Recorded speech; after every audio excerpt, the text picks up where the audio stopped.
Cola de ratón es un tipo excepcional, viviendo la vida sin pa'lante ni para atrás. A toda hora pensaba en diversión, no tenía la angustia de una meta que alcanzar. Cola de ratón no tiene nada para dar, cola de ratón no quiere nada que le den. La gente lo mira con cierto desdén, pero eso a Cola Brother le da igual.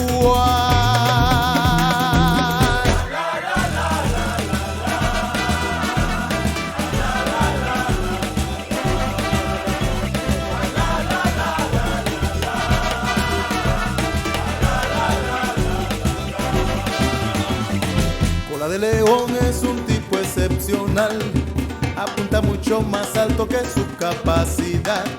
No le tiembla el pulso a la hora de atacar, pisando a cualquiera que le sirva para escalar.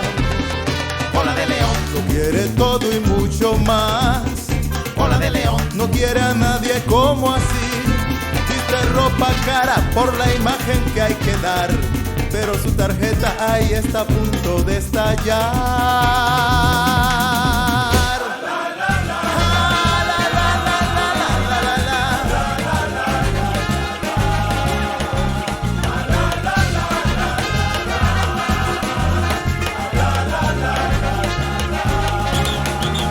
Cabeza de león, un señorito excepcional, tiene todo lo que ha querido conseguir. Sin nuevas metas le da la depresión, su vida ahora es matar la aburrición. Cabeza de león, ese sí es un gran señor. Cabeza de león, de la vida un gran campeón. Mientras no remuevas los trapos que hay guardados, no sería muy bueno, brother, para su reputación.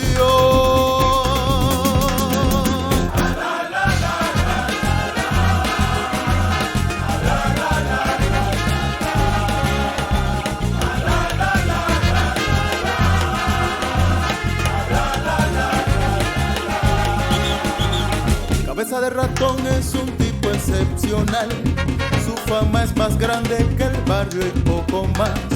No se come el coco a la hora de proceder, sigue ciegamente su instinto natural. Cabeza de ratón, como muchos otros más.